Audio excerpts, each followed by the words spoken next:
Hi everyone, today we're diving into the world of adventure and luxury on wheels, the 2026 Camperman.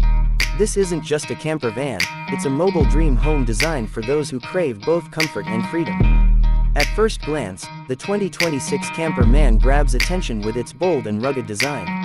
It combines the robust stance of an SUV with the spaciousness of a motorhome. The sleek LED lighting, off-road tires, and aerodynamic body give it a futuristic yet practical look, ready to conquer highways and hills alike.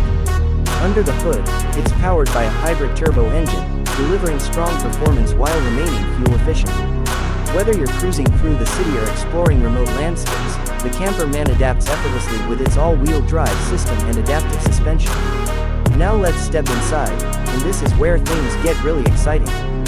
The interior is a masterpiece of luxury and smart engineering. It features a fully modular living space with a fold-out bed, integrated kitchen, dining table, and even a compact bathroom with hot water and a dry shower.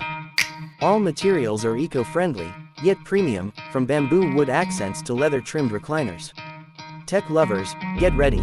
The 2026 Camperman comes equipped with a massive infotainment screen, solar panel integration, 5G connectivity, and a digital command center that controls lighting, temperature, and security, all from your phone. With a range of over 800 kilometers on a single charge and diesel backup, it's perfect for long getaways. And for those who love the outdoors, there's a rooftop deck, rear-mounted barbecue station, and even a drone launch pad. In short, the 2026 Camperman is more than a vehicle, it's a lifestyle. Whether you're a weekend wanderer or a full-time traveler, this van offers the perfect blend of independence, innovation, and indulgence. Don't forget to like, share, and subscribe to Billionaire Dream Car for more unique and futuristic rides. See you in the next video.